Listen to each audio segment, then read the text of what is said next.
वासुदेवाय। ओम नमो भगवते वासुदेवाय। ओम नमो भगवते वासुदेवाय। ओम ओम नमो नमो भगवते भगवते वासुदेवाय। वासुदेवाय। ओम नमो भगवते वासुदेवाय। ओम नमो ओम भगवते नमो भगवते वासुदेवाय। ओम अज्ञानतिमिरन्धस्य ज्ञानाञ्जनशलाकया चक्षुरुन्मिलितं येन तस्मै श्रीगुरुवे नमः। नमः ॐ विष्णुपादाय कृष्णपृष्ठाय भूतले श्रीमते भक्तिवेदान्त स्वामिनिति नामिने। नमस्ते सारस्वती देवे गौरवाणी प्रचारिणे निर्विशेष शून्यवादी पाश्चात्यदेशतारिणे वाञ्छाकल्पतरुभ्यश्च कृपा सिन्धुभ्येव च पतितानां पावनेभ्यो वैष्णवेभ्यो नमो नमः। जय श्री कृष्ण चैतन्य प्रभु नित्यानंद श्री अद्वैत गदाधर श्रीवासादि गौर भक्त वृंद। हरे कृष्णा कृष्णा कृष्णा हरे हरे, हरे राम राम राम हरे हरे। ओके, हरे कृष्णा। सभी भक्तों का हार्दिक स्वागत है आज के ऑनलाइन श्रीमद् भागवतम क्लास में। ओके, तो हम श्रीमद् भागवतम के प्रथम स्कंद की चर्चा कर रहे हैं जिसका शीर्षक है प्रथम स्कंद 7वां अध्याय, जिसका शीर्षक है द्रोण पुत्र को दंड। तो इसके हमने इस अध्याय के 4 श्लोकों की कल चर्चा की थी। हमने आज से 5वें श्लोक से चर्चा होगी। ओके, तो कल हमने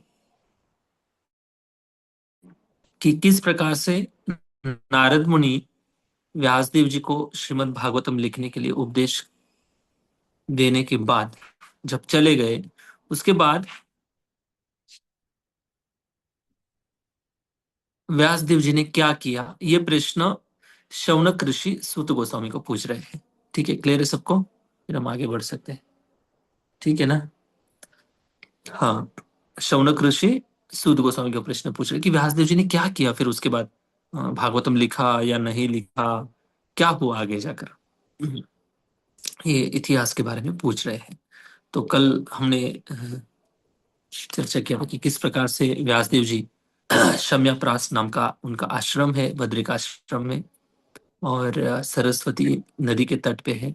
और वो सरस्वती नदी का जो स्थान है, कितना पवित्र स्थान है। अक्सर जो ब्राह्मण है, जो तपस्वी है, जो योगी जन है, जो भक्त है, जो भगवान की प्राप्ति के लिए साधना कर रहे हैं, उनके साधना के अनुकूल वो स्थान था। मतलब बड़ा रमणीय और सुंदर स्थान था। उस स्थान में व्यासदेव जी का आश्रम था।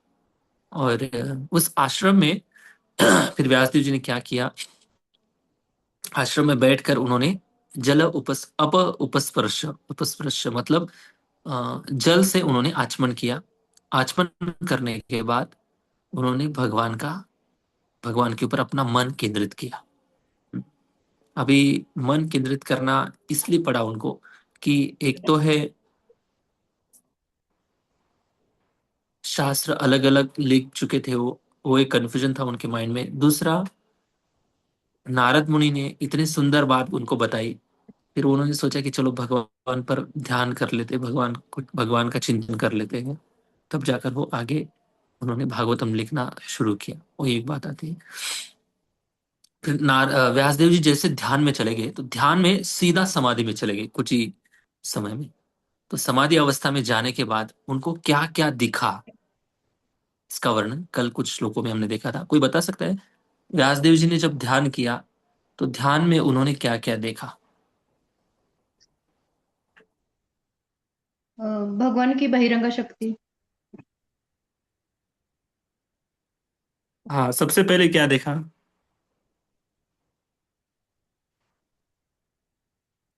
बहिरंगा शक्ति समेत परमेश्वर का उन्होंने दर्शन किया।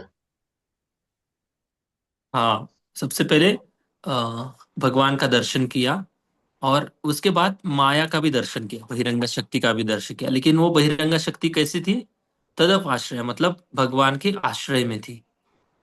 भगवान के आश्रय में, जैसे कोई एक बहुत बड़ा राजा है और उनके सेवक के रूप में जैसे कोई व्यक्ति, वैसी उस भूमिका में माया का उन्होंने दर्शन किया।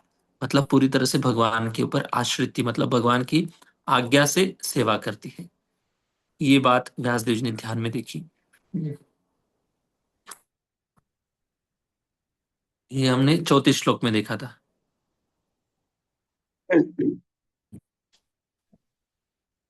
मायाम च तदपाश्रया, भक्त को स्थिर किया, फिर भगवान का उन्होंने दर्शन किया। पूर्ण शब्द दिया गया वहां पर। पूर्ण का अर्थ ये है कि उन्होंने भगवान केवल श्री कृष्ण का ही दर्शन किया, ऐसा नहीं, बाकी सारे अवतारों का, उनकी विविध शक्तियों का, सबका उन्होंने दर्शन किया। ये बात है।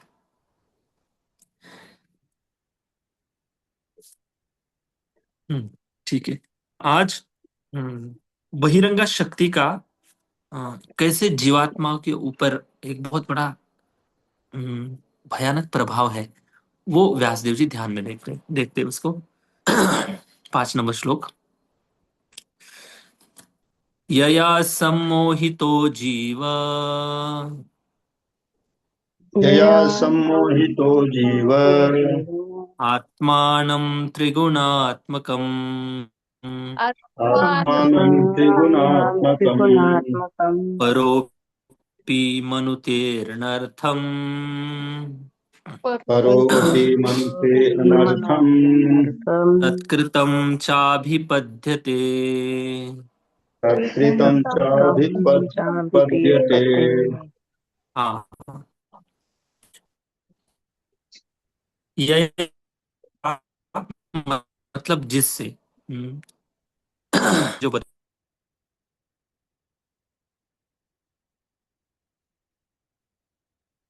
आवाज आ रही प्रभु जी। जीव जो है, सम्मोहित का अर्थ है, एक होता है मोहित होना, और दूसरा है सम्मोहित होना। मतलब मोहित जीवात्मा कैसे होता है कि किसी वस्तु को, व्यक्ति को देखकर वो व्यक्ति मोहित हो जाता है, ये एक बात हो गई। दूसरा है मोहित होना का अर्थ है कि अपने आप को यथावत नहीं देख पाना, मतलब अपनी सारी आइडेंटिटी, मैं शरीर हूं, इस जीवन शैली में जीवन जीना, इसको कहते हैं मोहित होना। और यहाँ पर शब्द प्रयोग किया गया है सम्मोहितम। सम्मोहितम मतलब पूरी तरह से ग्रस्त हो गया जीवात्मा, हो चुका है माया के प्रभाव में। यया सम्मोहित जीव आत्मानम त्रिगुणात्मकम। हम्म, आत्मानम जीवात्मा जो है, जीव, आत्मानम त्रिगुणात्मकम। तो कैसे मोहित किया है माया ने? 3 गुणों के माध्यम से जीवात्माओं को मोहित किया है। हालांकि जीवात्मा 3 गुणों का नहीं है, इसलिए दूसरी लाइन का पहला शब्द बताया जा रहा है परो अपि। परो अपि मतलब, परो मतलब आध्यात्मिक जगत का। एक्चुअली देखा जाए तो जीवात्मा का स्वभाव है सच्चिदानंद। जो भी सच्चिदानंद है, भगवान का अंश है, और इतना भगवत धाम में रहने की योग्यता होने के कारण भी वो जीव यहाँ पर त्रिगुणात्मिका माया के संपर्क में आकर पूरी तरह से सम्मोहित हो जाता है, और इतना सम्मोहित हो जाता है कि वो खुद की पहचाने भूल जाता है, और पूरी सब कुछ जो भी बातें हैं, वो पूरा, जैसे कोई पागल व्यक्ति बड़बड़ता है ना, वैसे इस संसार में सारे लोग बड़बड़ बातें कर रहे, किस लिए, क्यों कर रहे, कोई उद्देश्य नहीं, क्या करना है, कोई फर्क नहीं पड़ता। ये कौन देख पाएगा? जो तत्वदर्शी पुरुष है, तत्वदर्शी बोलने वाला नहीं। तत्वदर्शी एक होता है, तत्व बोलने वाला एक होता है। बोलने वाला टीचर हो सकता है, तत्वदर्शी एक आचार्य होता है, जिसने ज्ञान को अपने जीवन में अर्जित किया, उतारा है। परो अपनी एक्चुअल जीवात्मा परे है, भगवान का अंश है, शुद्ध है, लेकिन माया के प्रभाव में आकर सम्मोहित हो चुका है। इसके कारण मनु ते अनर्थ, मनु ते मतलब अपनी खुद की पहचान गलत मानने के कारण अनर्थम, अनर्थम मतलब दुख, जो अनचाही, अनवांटेड, जो डिजायर, इच्छाएं है, अनर्थों में वो व्यक्ति दुख का अनुभव करता है। तत्कृतं चाभिपद्यते, अनर्थ जो होते बनाया है। ऐसा लगता है कि हम इन अनर्थों का जितना उनको, उनकी इच्छाएं पूरी करेंगे, काम, क्रोध आदि सब कुछ जितने भी अनर्थ है, आ- आज तक कोई सुखी बना, उल्टा डिप्रेशन, एंजाइटी, डर भावनाओं से उसको गुजरना पड़ता है। इसलिए जीवात्मा तत्कृतम चाभिपद्यते, और हमेशा प्रतिक्रिया के रूप में। तत्कृतम मतलब अनर्थों के संपर्क में आने से वो अनर्थ प्रतिक्रिया के रूप में जीवात्मा को हमेशा दुख देते हैं। और वो कैसे होने के लिए जाता है लेकिन दुख मिलता है, सुख छोटा सा मिलता है लेकिन वो क्या ही कितने दिन तक अनुभव करे जीवात्मा। तो ये बात उन्होंने देखी। अब ये सारे श्लोक व्यासदेव जी के, नारद मुनि के, दोनों की जो चर्चाएं हैं, उन दोनों के बीच में, नारद मुनि के पिछले इसमें देखे आप लोग, सोचिए पिछले अध्याय में हमने चर्चा किया था। याद है? पिछले अध्याय में हमने चर्चा किया था कि कैसे नारद मुनि को संतों की कृपा आशीर्वाद से उनको बहिरंगा शक्ति का दर्शन हुआ। चित शक्ति, अचित शक्ति, अचित शक्ति मतलब बहिरंगा शक्ति, चित शक्ति मतलब भगवान के धाम में जो तीन शक्ति रहती है, लादिनी, संदिनी और संविदी, तीनों शक्ति का उन्होंने दर्शन किया। और है वो भी उन्होंने दर्शन किया था। और इन दोनों के बीच में कृपा शक्ति कैसे बीच में आती है, कैसे भगवान के भक्त कृपा करते, इसका भी उन्होंने अनुभव किया। तो सेम नॉलेज, सेम थ्योरी और सेम, क्या बोलते हैं उसको, लैब में जैसे प्रैक्टिस करके वो थ्योरी को जब प्रैक्टिस करके जो भी बनाया जाता है, सिद्धांत या प्रूव किया जाता है, वैसे एज इट इज जो गुरु को साक्षात्कार हुआ, वही ज्ञान शिष्य ने ठीक ठाक समझा, फिर वही अनुभव शिष्य को भी हो रहा है। हाँ, ये होता है शुद्ध ज्ञान की परंपरा। ठीक है। तो ये भागवतम को ऐसे इस तरह से थोड़ा आगे पीछे सोचकर देखकर समझना है। ठीक है, क्या समझ पा रहे हैं आप मैं क्या बोल रहा हूँ? व्यासदेव जी भी वही देख रहे हैं अभी समाधि अवस्था में, जो उनके गुरु ने पूर्व जीवन में देखा था। यया सम्मोहित जीव आत्मानं त्रिगुणात्मकं परोपि मनुतेनर्थम तत्कृतम चाभिपद्यते। इस कारण से जीवात्मा कैसे इस संसार में दुखी है, ये व्यासदेव जी ने देखा। तो देखिए, इस संसार में एक्चुअली ये हमारी बात हो रही है और किसी की बात नहीं हो रही है। भागवतम जो लोग समझ पा रहे हैं, जो पढ़ पा रहे हैं, उनके लिए ये उपदेश है। जो लोग भागवतम से बहुत दूर है, वो उनकी तो बात दूर की बात है, वो जब संपर्क में आए तब उनको जाकर समझेगा। ये हमारी बातचीत हो रही है कि किस प्रकार से हमें माया इस भौतिक जगत के प्रभाव में बांध कर रखती है।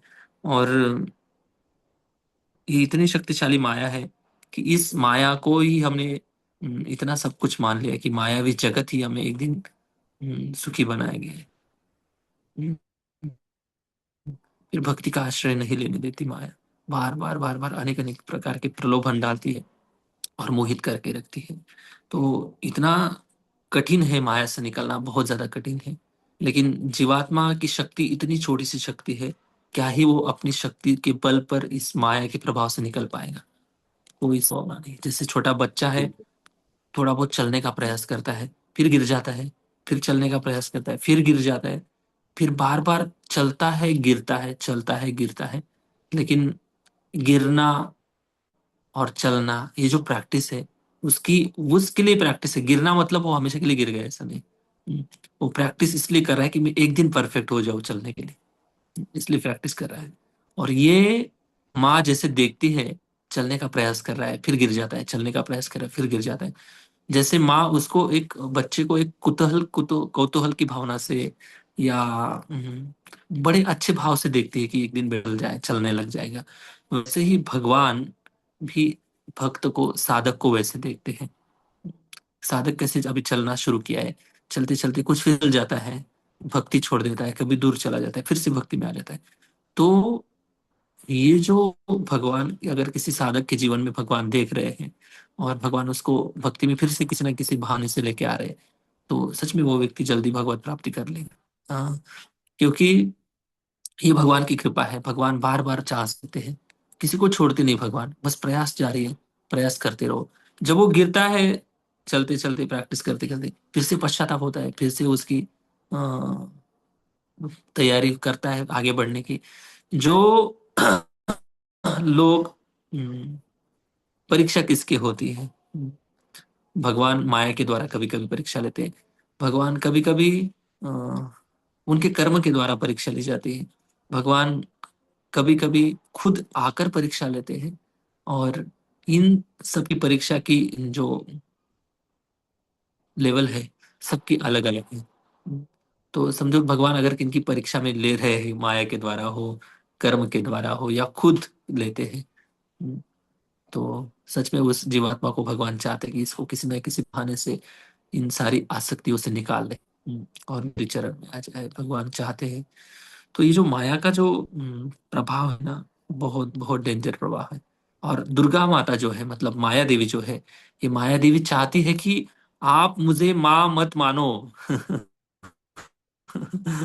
अगर आप मुझे माँ मानते रहेंगे और मेरी गोद में आके पड़े रहेंगे, तो मैं आपको छोड़ूंगी नहीं। मैं तो आपको छोड़ूंगी। देखो यार, इस श्लोक में क्या बताया जा रहा है? यया सम्मोहित जीव आत्मानम त्रिगुणात्मकम। मेरे पास और कोई चारा नहीं। मेरे पास त्रिशूल है, 3 गुणों की शक्ति है, और इससे हमेशा प्रताड़ित होते रहेंगे आप। हम्म, पुरो अपि, एक्चुअली आप परे हो, इस भौतिक जगत से जा सकते हो, लेकिन क्या करें, 3 गुणों में पढ़ने के बाद मनु अनर्थ तत्कृतम चापि देते। इन अनर्थों के कारण दुख का अनुभव कर रहा है व्यक्ति। माया चाहती कि मेरे पास नहीं रहो आप। और ऐसे कहते हैं ना कि माया जो है ना, ये हमारी असली माँ नहीं है। हमारी असली माँ है राधा रानी। और माया हमारी मौसी है। मौसी बोलती कि बेटा माँ के पास जाओ, माँ के पास जाओ। अब बेटा सुनता ही नहीं, फिर माया लगाती, थप्पड़ लगाती इधर से उधर से। माया, ये जीवात्मा ट्राई करता है कि इस व्यक्ति सुखी करेगा, वो व्यक्ति सुखी करेगा, फिर इसके साथ हम घूमेंगे फिरेंगे, फिर ये सुखी करेंगे, फिर ये पैसे आ जाएंगे, ये कार आ जाएंगी, तब सुखी हो जाएंगे, तब आनंद का अनुभव करेंगे।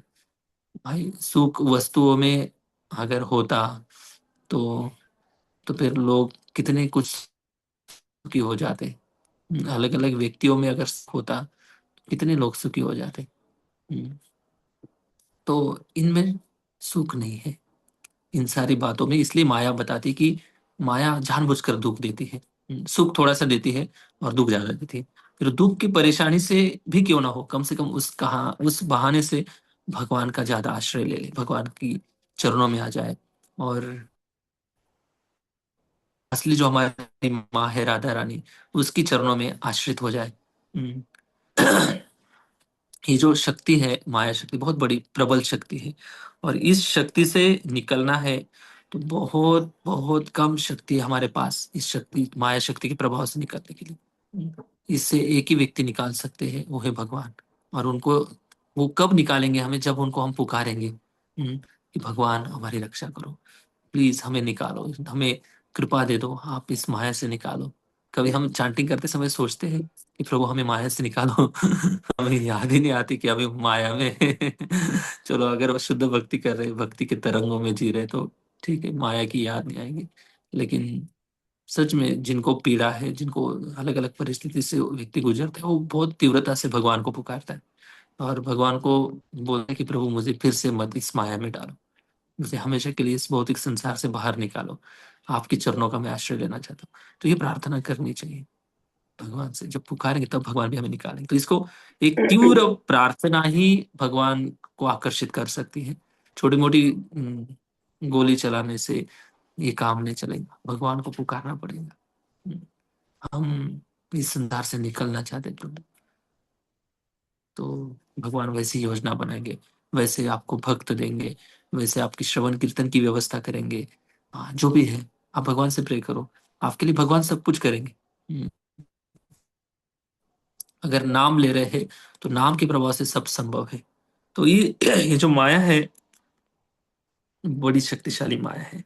और इसके ऊपर कोई विजय नहीं पाया है। माया ने सबको हारा के मान, मतलब कोई विजय नहीं प्राप्त कर सका माया पर आज तक। तो क्या ये हम कलयुग के जीव विजय प्राप्त करेंगे? ट्रांसलेशन। जीवात्मा तीनों गुणों से अतीत होते हुए भी इस बहिरंगा शक्ति के कारण अपने आप को भौतिक पदार्थ की उपज मानता है। बहिरंगा शक्ति के कारण मतलब उपज मानना, मतलब कि मैं भौतिक जगत का ही हूँ और भौतिक जगत में ही रहूंगा और भौतिक जगत ही मेरा सब कुछ है। ये मानना मतलब पूरा माया की जकड़न में हम अटके हैं और इस प्रकार भौतिक कष्टों के फलों को भोगता रहता है। जैसे माया के संपर्क में आएगी तो माया तो लताड़ेंगी। उसका काम ही वो है। तो ये भौतिक जगत की उपज जो है अपने आप को मानता है। मतलब वो माया के प्रभाव में जीवात्मा यथावत अपने आप को भी नहीं देख पाता और दूसरों को भी नहीं देख पाता। सारी आइडेंटिटी शरीर के संबंधित वो जीवात्मा लगाता है और यही उसके लिए दुख का कारण बन जाता है। तो देखिए, ये ऐसे श्लोक हम पढ़ रहे हैं, सुन रहे हैं, समझ रहे हैं। इस संसार का सबसे बड़ा भाग्य क्या है बताइए? इस संसार का सबसे बड़ा भाग्य क्या है? आजकल स्टूडेंट्स लोग ट्राई करते हैं हमें मेडिकल में एडमिशन मिल जाए, हाँ, हमें आईआईटी में एडमिशन मिल जाए, या कितना कुछ करते हैं लोग, इतना पैकेज मिल जाए, इतना कुछ हो जाए, इतने बड़े बन जाएंगे तब हम भाग्यशाली मानते हैं। और लोग इसकी सराहना भी करते हैं कि सच में हाँ लकी हो आप ऐसे में। लेकिन उन कॉलेज यूनिवर्सिटी में ये ज्ञान नहीं पढ़ाया जाता। क्या उनका भाग्य? भाग्य तो यही है कि हमारी दुनिया के बारे में ज्ञान रख के क्या ही मतलब है। हमारे आत्म कल्याण की यहाँ पर बात हो रही है। ये सबसे बड़ा भाग्य है। ये कौन कौन सिखाने वाला है? कौन सी दुनिया का टीचर सिखाने वाला है? टीचर भी तो माया में है। वो कौन सा माया से परे का ज्ञान देने वाला है? तो यहाँ पर व्यासदेव जी ने अपनी समाधि अवस्था में किस किस प्रकार से जीवात्मा अ, माया में पड़ता है ये देख रहे हैं। ठीक है। फिर अभी इसके ऊपर बहुत सुंदर विश्वनाथ चक्रवर्ती ठाकुर टीका लिखते हैं कि अभी व्यासदेव जी को भगवान के बारे में लिखना था, मतलब भागवतम लिखना था। हम्म, तो फिर वो भगवान की माया का भी दर्शन कर लिया, कोई बात नहीं। माया का भी दर्शन कर लिया उन्होंने। लेकिन जीवात्मा कैसे माया के प्रभाव में आकर दुख भोगता है, इसका इसको देखने की क्या जरूरत है, या ऐसे श्लोक लिखने की क्या जरूरत है? हम्म, इसके उत्तर में बहुत सुंदर बात बताते हैं। वो बताते हैं कि जैसे कोई बीमार व्यक्ति है, और बीमार व्यक्ति को जब तक उसको पता ही नहीं चलेगा कि मैं बीमार हूं और बीमारी क्या है और इसके ऊपर इलाज क्या है, ये जब तक पहले दो चीजें अगर पता नहीं तो वो इलाज करेगा ही नहीं। हम्म, इलाज तब व्यक्ति करेगा जब उसको उसकी बीमारी पता चले।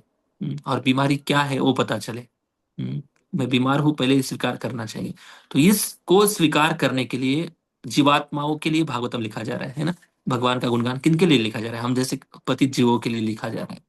तो ये जब पढ़ेंगे समझेंगे कि सच में मैं तीन गुणों के प्रभाव में पड़ा हूं और माया मुझे, उसकी बुद्धि जागृत होंगी, मति जागृत होंगी, तब जाकर वो उसके ऊपर करेगा कि सच में मुझे बीमारी है। आसक्ति सबसे ज्यादा लोग की है, किसी की आसक्ति काम की, किसी की ईर्ष्या की, किसी की द्वेष की है, किसी की कुछ है, किसी की कुछ है।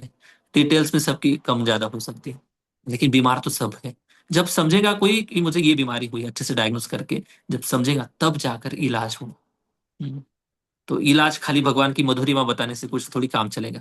हम्म, इसके ऊपर पहले, इसके पहले, इसलिए इस्कॉन वाले लोग बार बार उनके लेक्चर में, हर एक व्यक्ति के लेक्चर में दो तीन पॉइंट तो आ जाते हैं। एक तो दुखालय शाश्वतम है। हाँ, कोई हम प्रकृति में पड़े हैं, कलयुग है। तो ये पॉइंट्स रिपीटेडली क्यों आते हैं? क्योंकि हम सही परंपरा में, हम कोई प्रवचन स्वर्गलोक में नहीं कर रहे, हम प्रवचन कोई ब्रह्मलोक में नहीं कर रहे, हम प्रवचन कोई गोलोक वृंदावन में बैठकर डिस्कशन नहीं कर रहे, हम प्रवचन भौतिक जगत में कर रहे हैं। इसलिए बैलेंस जो है ना, हम किस बीमारी से गुजर रहे हैं, किस दुख से गुजर रहे हैं, ये जानना बहुत जरूरी है। और इसके ऊपर उपाय क्या है, इसके ऊपर काम करना भी जरूरी है। इसलिए व्यासदेव जी ध्यान में ये भी देख रहे हैं कि कैसे आत्मा भौतिक जगत में दुख में पड़ा है, और कैसे केवल दुख में नहीं बल्कि पूरी तरह से ग्रस्त हो चुका है, सम्मोहितम। सम्मोहित मतलब इतने अपने वास्तविक ज्ञान से इतने दूर है लोग, बड़े पढ़े लिखे हैं, क्वालिफाइड है, ऐसा है, सब कुछ है, लेकिन वास्तविक आत्मज्ञान के बारे में बहुत बहुत दूर माया का प्रभाव है। इसी को माया से सम्मोहित होना कहा है। तो ये उन्होंने दर्शन किया। ओके फिरोजी, तात्पर्य पढ़िए। यस प्रभु। तात्पर्य, यहाँ पर भौतिकतावादी जीवों के कष्ट का मूल कारण तथा उसके उपाय के रूप में जो कार्य प्राप्त करनी चाहिए उसके बारे में बताया गया है। इन सब का उल्लेख इस श्लोक में हुआ है। जीवात्मा स्वाभाविक रूप से भौतिक पास से परे है, किंतु अभी वह बहिरंगा शक्ति द्वारा बंदी बना लिया गया है। अतएव वह अपने आप को भौतिक पदार्थ की उपजों में से एक मानता है। अतएव इस अपवित्र संपर्क से विशुद्ध आध्यात्मिक जीव भौतिक प्रकृति के गुणों के अधीन कष्ट सहता है। जीवात्मा भ्रमवश अपने को भौतिक पदार्थ मान बैठता है। इसका अर्थ यह हुआ कि भौतिक स्थिति के बस में होने के कारण उसके सोचने, अनुभव करने तथा चाहने की वर्तमान विकृत विधि उसके लिए स्वाभाविक नहीं है। तो भी सोचने, अनुभव करने तथा चाहने का उसका अपना सामान्य तरीका होता है। जीव अपनी मूल देखो अवस्था में एक मिनट, देखो प्रभुपाद जी यहाँ पर तात्पर्य में लिख रहे, हम लोग जो डेली लाइफ में ऐसे जी ना, ऐसे प्रसंग हो जाता है ना, हमारे मुंह से तुरंत ऐसी जगत ऐसा ही है, हम इतना कन्विंस है इस ज्ञान के प्रति कि सच में हम बात बात पे इस ज्ञान को हम जीवन में लागू करते हैं। कोई भी इंसिडेंट हो गया हो, उस आधार पर हम सारे भक्तों का यही कंक्लूजन आ जाता है कि चलो माया दुनिया है, भौतिक जगत है, ये है वो है। और ये निष्कर्ष पर कोई नहीं पहुंचता। भौतिक जगत के लोग वो इतना अपने शोक में पड़ जाते, इतने दुख में आ जाते हैं, किसी भी प्रकार से कोई भी प्रसंग हो, हम तुरंत निष्कर्ष पर आ जाते हैं। तो ये सच में भगवान की बहुत ज्यादा कृपा है। यस प्रभु जी, पढ़िए पढ़िए प्रभु जी, पढ़िए, नेक्स्ट कंटिन्यू।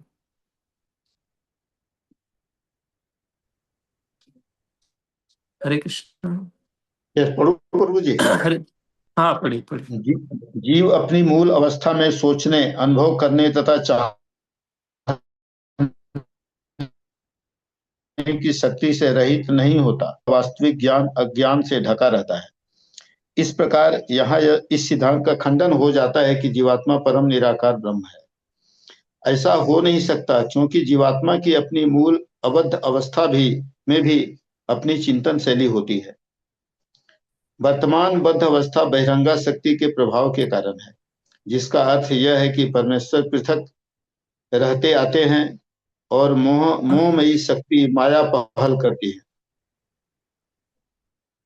हरे कृष्णा, एक मिनट, सबको आवाज ठीक से नहीं आ रहा है। आत्मा बहिरंग यस प्रभु। मुझे ब्रेक हो रही है। ब्रेक हो रही है प्रभु जी आवाज थोड़ी आवाज, नहीं ठीक से आ रही है प्रभु। ब्रेक हो रही है आवाज।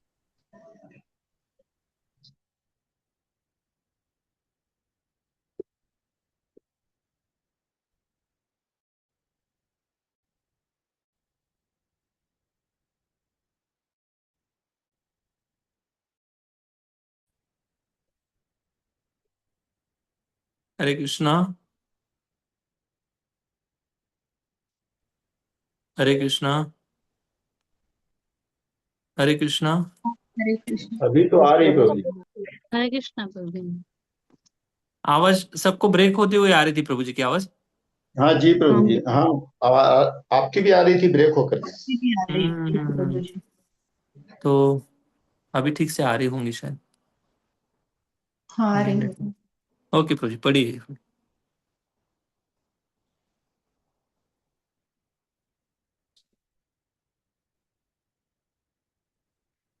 क्या हो रहा है प्रभु जी, आपका ही कुछ नेटवर्क इशू है शायद। हरि बोल प्रभु जी, हाँ प्रभु जी। पढ़िए ना, कंटिन्यू। ठीक।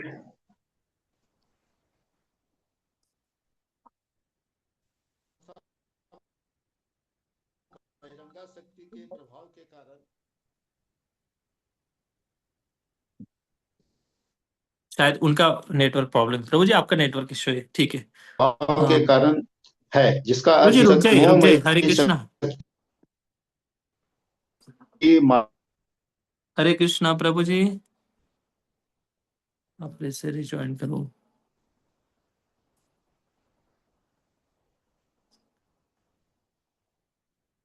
हरे कृष्णा प्रभु जी, इनको म्यूट कर देता हूँ। रीना माता जी पढ़िए आप।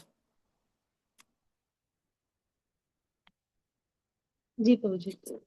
हाँ।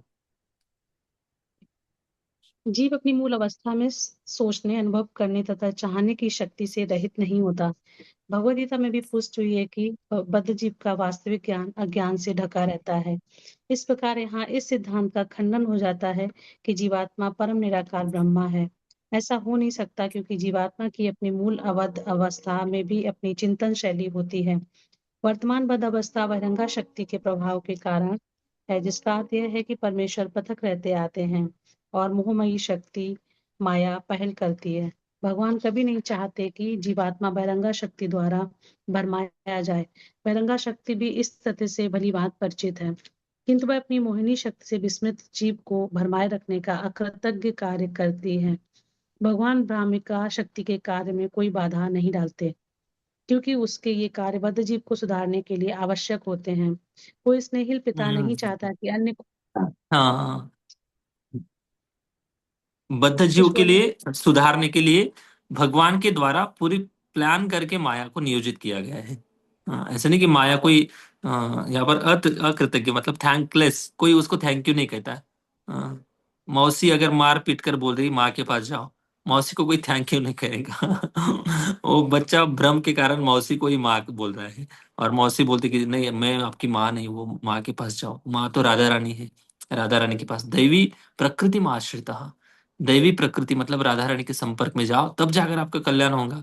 मैं तो बहुत दैवी हेषा गुणमयी मम माया दुरत्या, मेरा नाम दुरत्या है, मैं तो पीड़ा ही दूंगी, दुख ही दूंगी। इसलिए भगवान के द्वारा नियोजित माया को नियोजित किया गया है कि जीवात्मा ठीक ठाक से सुधर जाए। बच्चों को कोई जानबूझकर पिटाई नहीं करना चाहता है, मारना नहीं चाहता है, लेकिन बच्चों को कुछ सिखाने के लिए कभी कभी थोड़ी बहुत पिटाई करनी भी जरूरी होती है, तब जाकर वो समझता है। कुछ लोग समझदारी से समझ जाते हैं, वो भगवान की आज्ञा का पालन करते हैं। कुछ लोग नहीं समझते, फिर उनको माया प्रताड़ित करती है, अलग अलग दुख देकर, अलग अलग कष्ट देकर। तो ये बात यहाँ पर रूपा जी बता रहे। यस माता जी कंटिन्यू। कोई स्नेहिल पिता नहीं चाहता कि अन्य कोई व्यक्ति उसकी संतान को प्रताड़ित करे, तो भी वह अपने उदंड पुत्र को सुधारने के लिए कठोर व्यक्ति के संरक्षण में सौंप देता है। लेकिन साथ ही सर्व स्नेहिल सर्वशक्तिमान पिता बद्ध जीवों को भ्रामिका शक्ति माया के चंगुल से छुटकारा दिलाने के लिए उत्सुक रहते हैं। राजा अवज्ञाकारी नागरिकों को बंदीगृह की चार दीवारी के भीतर डाल देता है, लेकिन कभी कभी बंदी को राहत देने की इच्छा से वह स्वयं बंदीगृह में जाता है और उनसे सुधरने के लिए कहता है, और उसके पास ऐसा करने पर वह बंदी को मुक्त कर देता है। इसी प्रकार परमेश्वर अपने राज से भ्रामिका शक्ति के राज्य में अवतरित होकर भगवद गीता के रूप में राहत देते हैं, जहां पर वे व्यक्तिगत रूप से सुझाव देते हैं कि यद्यपि भ्रामिका शक्ति पर विजय पाना दुष्कर है, तो भी यदि कोई भगवान के चरण कमलों की शरण में आता है, तो भगवान के आदेश से वह मुक्त हो जाता है। शरणागति की यह विधि माया के भ्रामक प्रभाव से छुटकारा पाने का उपाय है। अतः भगवान का सुझाव है कि संत पुरुषों की वाणी के प्रभाव से जिन्होंने वास्तव में परम की अनुभूति कर ली है, वे लोग भगवान के दिव्य प्रेमा भक्ति में संलग्न हों। बद्धजीव को भगवान के विषय में सुनने में आस्वाद मिलने लगता है, और इस प्रकार श्रवण करने से वह भगवान के प्रति आदर, भक्ति तथा आसक्ति के पद तक ऊपर उठ जाता है। शरणागति विधि से सभी कुछ पूरा हो जाता है। यहाँ पर व्यासदेव के अवतार रूप में भगवान ने यही सुझाव रखा है। इसका अर्थ यह हुआ कि भगवान द्वारा बद्ध जीवों का दोनों प्रकार से उद्धार किया जाता है। एक तो भगवान की बहिरंगा शक्ति के द्वारा दंडित होकर, तथा दूसरी ओर भगवान द्वारा अंतस्थ और बाह्य गुरु बनकर। भगवान प्रत्येक जीव के अंतःकरण में परमात्मा रूप में गुरु बनते हैं, और बाहर से वे शास्त्रों, संतों तथा दीक्षा गुरु के रूप में बनते हैं। अगले श्लोक में इसकी अधिक स्पष्ट व्याख्या की गई है। देखो, इस माया की दुनिया में स्वयं भगवान कभी कभी आते हैं, जैसे कोई प्रभुपाद जी बता रहे, कोई जेल में कोई आता है व्यक्ति, बड़ा व्यक्ति, जो एक्चुअली जेल के अपराधों के कारण नहीं आता है, वो जेल के लोगों को मिलने आता है। वैसे हम इस संसार में जेल में बंद हैं, और हम जैसे लोगों को एक अच्छा मार्ग दिखाने के लिए, भक्ति का मार्ग दिखाने के लिए वो आते हैं, और प्रभुपाद जी लिख रहे हैं कि भक्तों को भी भेजते हैं, और वो भक्तों का आश्रय लेकर उनके द्वारा श्रवण कीर्तन दीक्षा आदि लेकर अपना कल्याण कर लेते हैं। अगर कोई ऐसे करता है, भगवान की शरणागति लेता है, तो उनका निश्चित रूप से कल्याण हो जाता है, और एकमात्र यही माया से निकलने का उपाय है, और कोई उपाय नहीं है। Yes, continue. वेदों में केनोपनिषद में देवताओं की नियंत्रक शक्ति के संबंध में भ्रामिका शक्ति के व्यक्तिगत अधिक्षण की पुष्टि की गई है। यहाँ पर भी यह स्पष्ट कहा गया है कि जीवात्मा बहिरंगा शक्ति द्वारा व्यक्तिगत सामर्थ्य में नियंत्रित होता है। इस प्रकार जो जीव बहिरंगा शक्ति के नियंत्रण में आ जाता है, वह भिन्न रूप से अवस्थित होता है। फिर भी भागवत के इस कथन से यह स्पष्ट है कि वही बहिरंगा शक्ति पूर्ण पुरुष भगवान के समक्ष निकृष्ट स्थिति में रहती है। पूर्ण व्यक्ति या भगवान तक भ्रामिका शक्ति पहुंच भी नहीं पाती, क्योंकि वह केवल जीवों पर ही अपना कार्य कर पाती है। अतएव यह तो मात्र कल्पना है कि भगवान भ्रामिका शक्ति द्वारा भ्रमित होते हैं और बाद में जीव बन जाते हैं। यदि भगवान था जीव एक ही श्रेणी में होते तो व्यासदेव के लिए इसे देख पाना संभव होता और भ्रमित जीवों के भौतिक दुख का प्रश्न ही नहीं उठता, क्योंकि परमेश्वर सब कुछ जानते हैं। अतएव अनेक अद्वैतवादियों द्वारा भगवान तथा जीव को एक ही श्रेणी में रखने का प्रयास छिछोरी कल्पनाएं मात्र हैं। यदि भगवान तथा जीव एक ही होते तो श्रील सुखदेव गोस्वामी भगवान की दिव्य लीलाओं का वर्णन करने का कष्ट न उठाते, क्योंकि ये सब भ्रामिका शक्ति की अभिव्यक्तियां होती। यहाँ पर श्रीमद अद्वैतवादियों का खंडन कर रहे प्रभुपाद जी। अद्वैताची वाणी ना को पढ़ो कहानी, तुकाराम महाराज जी लिखते हैं। ऐसी वार्ता सुननी नहीं, जो अद्वैतवाद, जो फिलोसफी, ऐसी फिलोसफी है कि जीव और ब्रह्म मतलब भगवान एक ही है। एक नहीं है, ऐसे प्रभुपाद जी यहाँ पर लिख रहे हैं। अद्वैत मतलब एक, द्वैत मतलब दो, दोनों अलग अलग है। ठीक है ना। तो जितने भी वैष्णव आचार्य हुए हैं, ऐसा नहीं कि हम गौड़ीय संप्रदाय की बात करें, श्री संप्रदाय हो, अन्य भी कितने भी संप्रदाय हो, उन सब का सिद्धांत यही है कि जीवात्मा और भगवान दोनों अलग है। दोनों का भले गुणात्मक गुण की दृष्टि से दोनों समान हो सकते हैं, दोनों सच्चिदानंद है, आत्मा भी और भगवान भी, लेकिन क्वांटिटी की दृष्टि से भगवान अनंत है और जीवात्मा विभु है। जैसे समुन्दर का उदाहरण देते प्रभुपाद जी। समुन्दर का जल जो है, समुन्दर कितना अगाध, बहुत बड़ा समुन्दर है, और उस समुन्दर की तुलना भगवान से की गई है। और उस समुन्दर के जल से एक बूंद अगर निकाला जाता है, क्वांटिटी की दृष्टि से बूंद बहुत छोटा सा है, वैसे जीवात्मा बहुत छोटा है। जीव कभी भगवान नहीं बन सकता है। तो इसका बार बार प्रभुपाद जी खंडन करते जहां पे भी मौका मिलता है। ठीक है, यस, कंटिन्यू। श्रीमद् भागवत माया के चंगुल में कष्ट पाने वाली मानवता के लिए रामबाण उपचार है। अतएव शील व्यासदेव ने सर्वप्रथम बद्ध जीवों के वास्तविक रोग का निदान किया, जो है बहिरंगा शक्ति द्वारा भ्रमित होना। उन्होंने उन पूर्ण परम पुरुष के भी दर्शन किए जिनसे भ्रामिका शक्ति बहुत दूर रहती है। यद्यपि उन्होंने रुग्ण बद्ध जीवों तथा रोग के कारण दोनों को देखा। रोग के उपचार की विधियां अगले श्लोक में सुझाई गई हैं। निसंदेह भगवान तथा जीव दोनों ही गुणवत्ता की दृष्टि से समान हैं, लेकिन भगवान भ्रामिका शक्ति के नियंता हैं, जबकि जीव इसी भ्रामिका शक्ति द्वारा नियंत्रित होते हैं। इस प्रकार भगवान तथा जीव एक साथ अभिन्न तथा भिन्न हैं। दूसरा अंतर इस प्रकार है, भगवान तथा जीव के बीच का सनातन संबंध दिव्य है, अन्यथा वे माया के चंगुल से बद्ध जीवों का उद्धार करने का कष्ट न लेते। इसी प्रकार से जीव को भी भगवान के प्रति अपने प्राकृतिक प्रेम तथा स्नेह को जगाने की आवश्यकता रहती है, और जीव की यही सर्वोच्च पूर्णता है। जीव के इसी लक्ष्य को ध्यान में रखकर श्रीमद् भागवत में बद्ध जीवों का वर्णन हुआ है। हरे कृष्ण प्रभु जी। थैंक यू, हरे कृष्ण। बहुत बड़ा तात्पर्य था प्रभुपाद जी का, और स्पष्ट ये बता रहे कि व्यासदेव जी ने ध्यान में देखा कि कैसे जीव तीन गुणों के प्रभाव में आकर अपने कष्ट को दिन रात भोग बढ़ा रहा है, कष्ट ही बढ़ रहे हैं और कुछ नहीं। और इन अनर्थों से अगर निकलना है तो उपाय 6वें श्लोक में बताते हैं। नेक्स्ट श्लोक, क्या उपाय है, क्या सॉल्यूशन क्या है? अभी तो बता तो दिया जीवात्मा कैसे पड़ा है माया के प्रभाव में, इसके लिए उपाय क्या है? सीधी सीधी उपाय की बात करते हैं, और कोई ऐसा नहीं कि ये करो वो करो, ऐसे करने से उपाय होगा, कोई उपाय नहीं। हाँ, अगर यही प्रॉब्लम लेकर, कष्ट लेकर वेद अगर खोलेंगे तो वेदों में 1000 उपाय मिल जाएंगे। अगर ये प्रॉब्लम है तो ये उपाय करो, ये अमुक प्रॉब्लम है तो ये उपाय करो, मतलब हर एक प्रॉब्लम के अलग अलग उपाय हो सकते हैं अगर कर्मकांड में जाएंगे तो। लेकिन यहाँ पर व्यासदेव जी कोई कर्मकांड की बात ही नहीं। क्यों कर्मकांड की बात नहीं?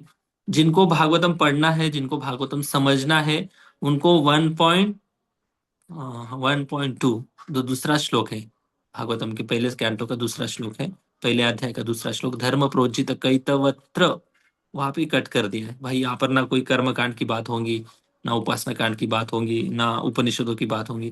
वो भूल जाओ, वो आना ही नहीं, उन लोगों को भागवतम में प्रवेश ही नहीं करना है। फिर किनको इनवाइट कर रहे हैं भागवतम सुनने के लिए? रसिको हो भुवि भाव का, जो भक्ति के भाव से रसिक जन है, भागवतम का रस का आस्वादन करना चाहते, भक्ति के रस का आस्वादन करना चाहते, उन्हीं के लिए भागवतम है। इसलिए भागवतम में बहुत ज्यादा कर्मकांड की कभी कहीं पे भी चर्चा नहीं मिलेगी, बात ही नहीं। तो उपाय तो, कष्ट तो पता चल गया बीमारी क्या है, माया के प्रभाव में जीवात्मा पड़ा है, लेकिन अभी उसके ऊपर उन्होंने उपाय को भी देखा कि क्या करना चाहिए उपाय।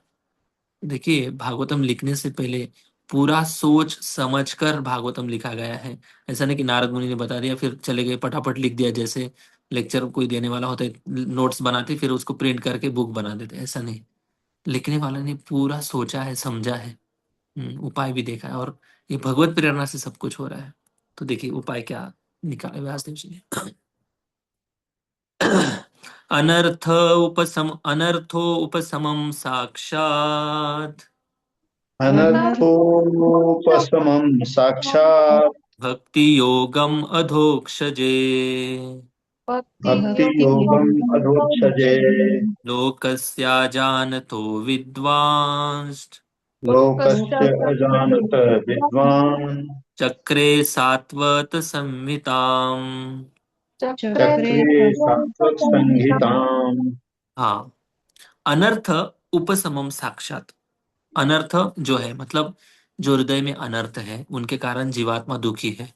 अ, इन अनर्थों के, अनर्थ मतलब अनवांटेड जो इच्छाएं है, काम क्रोध लोभ आदि, ये सब बातें हैं जिसके कारण जीवात्मा बहुत पीड़ा का अनुभव करता है इस संसार में।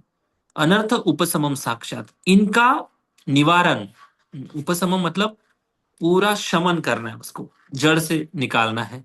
उपशमम साक्षात, दुख का अगर निवारण करना है तो सीधी सीधी बात बोलते हैं, साक्षात मतलब प्रत्यक्ष। ऐसा नहीं कि ये करो वो करो फिर भक्ति करो, आप ज्ञान मार्ग में जाओ फिर आप पुण्य कर्म कमाओ फिर भक्ति करो।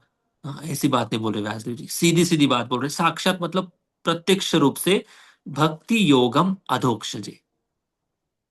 हाँ, यही भागवतम की वाणी सुनकर जो वैष्णव लोग हैं, भक्ति करने वाले लोग हैं, उनको बड़ा सुकून मिलता है कि भाई हम इतने सही मार्ग पे चल रहे हैं ना, सच में भगवत कृपा है। सीधी सीधी भक्ति की बात बोल रहे हैं। साक्षात भक्ति योगम अधोक्षज। अधोक्षज मतलब जो दिव्य भगवान की भक्ति है, इस संसार की भक्ति नहीं है। भक्ति जो है इस संसार की है नहीं, इस संसार का क्या है, कर्मकांड है, क्योंकि कर्मकांड का फल इस संसार में भोगना है। हम भक्ति के लिए, भक्ति इसलिए नहीं कर रहे कि कुछ फल मिल जाए हमको, नहीं नहीं, हम फल की अपेक्षा से भक्ति नहीं कर रहे। हम भक्ति इसलिए कर रहे हैं कि भक्ति ही हमारा वास्तविक जीवन है और वही हमारा लक्ष्य है, और यही हमारी इटर्नल लाइफस्टाइल है।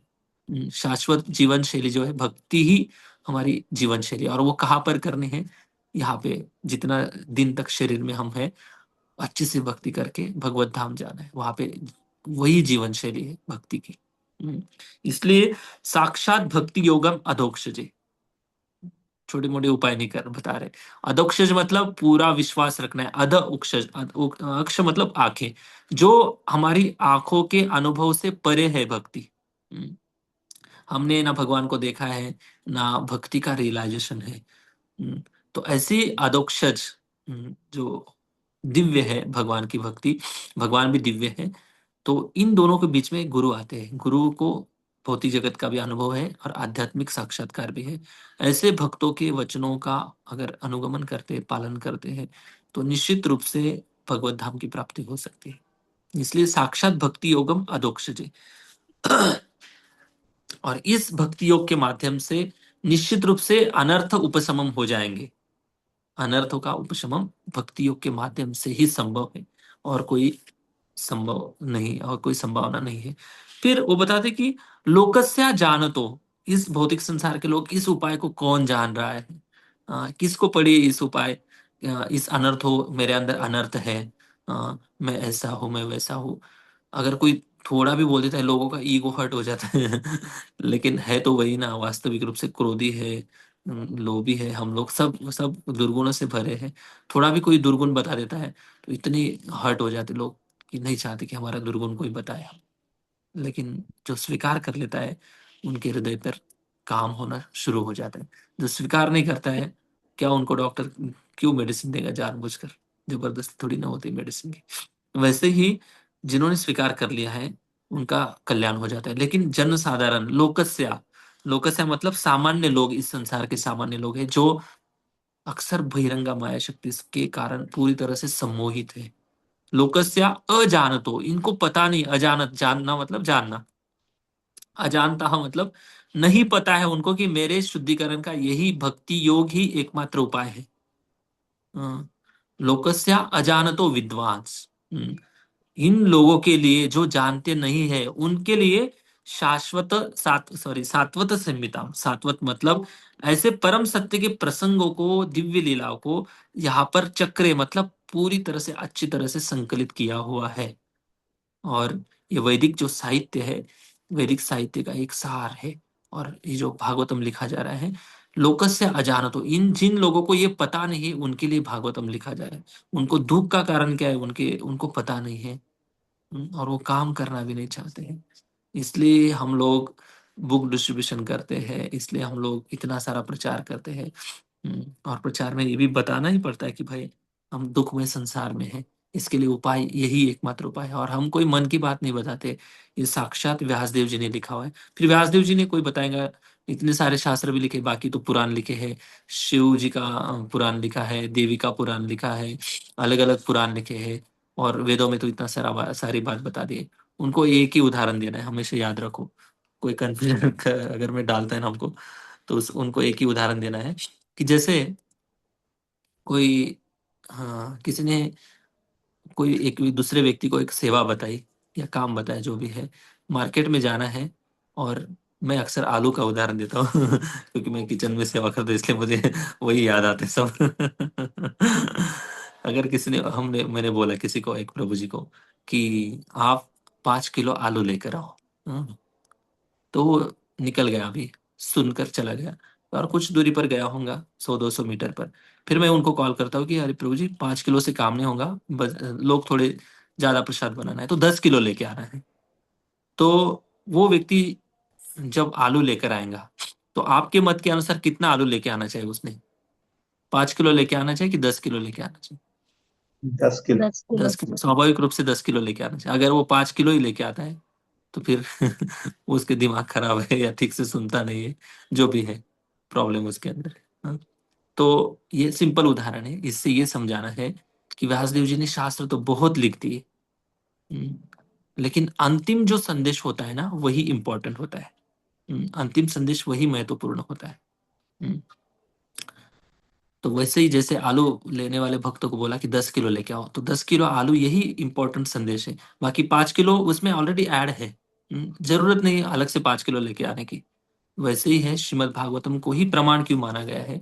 श्री चैतन्य महाप्रभु ने भागवतम को ही प्रमाण क्यों बोला है? बाकी कर्म कांड, उपासना कांड, ये वो ठीक है, थोड़ी बहुत इच्छा पूरी कर देंगे, लेकिन प्रॉब्लम खत्म ही नहीं होने वाले हैं। क्या ऐसा कोई कोई कोई चाह रहा है इस दुनिया में प्रॉब्लम का कर्मकांड करने से जीरो जीरो हो जाएंगे? प्रॉब्लम नहीं हो जाएगा। यहाँ पर बात बताएगी अनर्थ उपशमम मतलब पूरी तरह से जड़ से निकाल दिया जाएंगे सारे अनर्थ। अनर्थ ही तो दुख का कारण है, इच्छाओं का कारण है। अनर्थ उपशमम साक्षात कैसे? भक्ति योग के माध्यम से होगा, और कोई माध्यम नहीं है, और कोई उपाय नहीं है। हम्म, भक्ति योगी हमें हृदय शुद्ध करके भगवत धाम पहुंचाएंगे। इन जनसाधारण लोगों के लिए विद्वान चक्रे सात्वत संहिता, ये जो सात्वत संहिता है, ये भागवतम, ये जो ग्रंथ है, बहुत ही अद्भुत ग्रंथ है। इसी के माध्यम से जीवात्मा का वास्तविक कल्याण होने वाला है। जीव के भौतिक कष्ट जिन्हें वह अनर्थ समझता है, भक्ति योग द्वारा प्रत्यक्ष रूप से कम किए जा सकते हैं, किंतु अधिकांश जन इसे नहीं जानते। इसलिए विद्वान व्यासदेव ने इस वैदिक साहित्य का संकलन किया, जिसका संबंध परम सत्य से है। साक्षात परम सत्य की बात इस भागवतम में की गई है, ऐसे कोई अलग से बात नहीं। ठीक है। यस। माता जी आप ही पढ़ी, प्रभु जी का शायद नेटवर्क इशू कुछ है। जी प्रभु जी। तात्पर्य, शील व्यासदेव ने परम पूर्ण भगवान को देखा। इस कथन से यह सुझाव मिलता है कि भगवान की पूर्ण इकाई में उनके अंश प्रत्यंश भी सम्मिलित रहते हैं। अतएव उन्होंने उनकी विभिन्न शक्तियों को अर्थात अंतरंगा, तटस्था तथा बहिरंगा शक्तियों को देखा। उन्होंने उनके पूर्ण अंश तथा उनके भी अंशों अर्थात उनके विभिन्न अवतारों को भी देखा और उन्होंने विशेष रूप से बहिरंगा शक्ति से मोहग्रस्त बद्ध जीवों के अवांछित कष्टों को देखा। अंत में उन्होंने बद्ध जीवों के उपचार को भी देखा, जो भक्ति योग है। यह एक महान दिव्य विज्ञान है और भगवान के नाम, यश, कीर्तादि के श्रवण तथा कीर्तन से प्रारंभ होता है। सुप्त ईश्वर प्रेम की पुनर्जागृति केवल श्रवण तथा कीर्तन की यांत्रिक पद्धति पर अवलंबित नहीं होती, अपितु पूर्ण रूप से केवल भगवान की अहेतु की कृपा पर निर्भर करती है।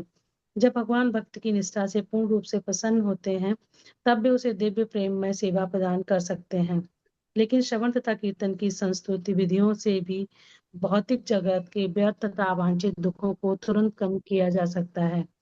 भौतिक आसक्ति का इस तरह दूर होना दिव्य ज्ञान के विकसित होने की प्रतीक्षा नहीं करता, अपितु ज्ञान परम सत्य की चरम अनुभूति के लिए भक्ति में सेवा पर निर्भर होता है।